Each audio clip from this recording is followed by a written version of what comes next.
بسم اللہ الرحمن الرحیم۔ شروع اللہ کے نام سے جو بڑا مہربان نہایت رحم والا ہے۔ زیڈ ایم انسٹرکٹیو سٹوری کے معزز ناظرین، السلام علیکم۔ علامہ ابن حجر رحمۃ اللہ علیہ نے اپنی کتاب الزواجر میں لکھا ہے، ایک شخص نے کہا کہ میں نے ایک شخص کو دیکھا جس کا ہاتھ کندھے سے کٹا ہوا تھا اور وہ چیخ چیخ کر کہہ رہا تھا کہ مجھے دیکھ کر عبرت حاصل کرو اور کسی پر ہرگز ظلم نہ کرو۔ میں نے آگے بڑھ کر اس سے پوچھا، میرے بھائی تیرا کیا قصہ ہے؟ اس شخص نے جواب دیا، بھائی میرا قصہ عجیب و غریب ہے۔ دراصل میں ظلم کرنے والوں کا ساتھ دیا کرتا تھا۔ ایک دن کا ذکر ہے کہ میں نے ایک مچھیرے کو دیکھا جس نے کافی بڑی مچھلی پکڑ رکھی تھی۔ مچھلی مجھے پسند آئی۔ میں اس کے پاس پہنچا اور کہا، مجھے یہ مچھلی دے دو۔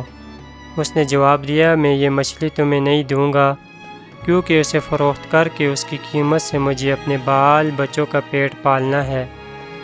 میں نے اسے مارا پیٹا اور اس سے زبردستی سے مچھلی لے لی اور اپنی راہ لی۔ جس وقت مچھلی کو اٹھائے جا رہا تھا کہ اچانک مچھلی نے میرے انگوٹھے میں زور سے کاٹ لیا۔ میں مچھلی لے کر گھر آیا اور اسے ایک طرف ڈال دیا۔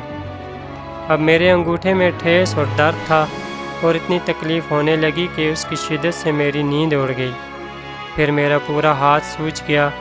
جب صبح ہوئی تو میں طبیب کے پاس آیا اور اس سے درد کی شکایت کی۔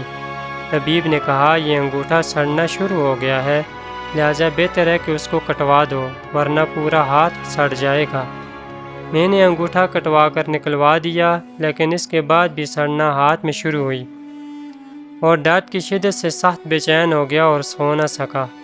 لوگوں نے مجھ سے کہا کہ ہتھیلی کاٹ کر نکلوا دو۔ میں نے ایسا ہی کیا۔ اب درد بڑھ کر پونچھوں تک پہنچ گیا، چین اور نیند سب اڑ گئی اور میں درد کی شدت سے رونے اور فریاد کرنے لگا۔ ایک شخص نے مشورہ دیا کہ کونی کو ہاتھ سے الگ کر دو۔ میں نے ایسا ہی کیا، لیکن اب درد مونڈے تک پہنچ گیا۔ لوگوں نے کہا کہ اب تو پورا ہاتھ مونڈے سے کٹوا دینا ہوگا ورنہ تکلیف پورے بدن میں پھیل جائے گی۔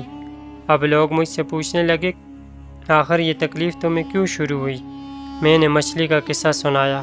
انہوں نے کہا، اگر تم ابتدا میں مچھلی والے کے پاس جا کر اس سے معافی مانگتے، اسے کہہ سن کر راضی کر لیتے اور کسی صورت میں مچھلی کو اپنے لیے حلال کر لیتے تو تمہارا ہاتھ یوں کاٹا نہ جاتا۔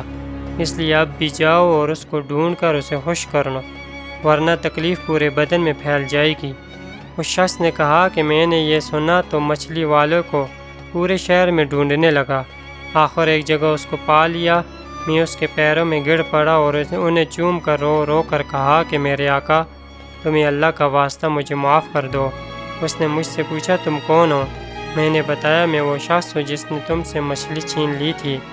پھر میں نے اس سے اپنی کہانی بیان کی اور اس نے اپنا ہاتھ دکھایا۔ وہ دیکھ کر رو پڑا اور کہا، میرے بھائی، میں نے اس مچھلی کو تمہارے لیے حلال کیا کیونکہ تمہارا اشر میں نے دیکھ لیا ہے۔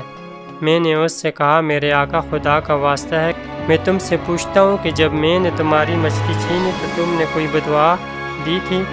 اس شخص نے کہا، ہاں، میں نے اس وقت یہ دعا مانگی کہ اے اللہ، یہ اپنی قوت اور زور کے گھمنڈ میں مجھ پر غالب ہے اور تو نے جو رزق دیا اس نے مجھ سے چھین لیا اور مجھ پر ظلم کیا، اس لیے تو میرے سامنے اس پر زور کا کرشمہ دکھا۔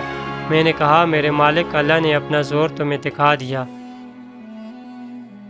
اب میں اللہ کے حضور میں توبہ کرتا ہوں اور وعدہ کرتا ہوں کہ کسی ظالم کی مدد ہرگز نہیں کروں گا، نہ کبھی خود ظلم کروں گا، نہ اس کے دروازے پر کبھی جاؤں گا، انشاءاللہ تعالی۔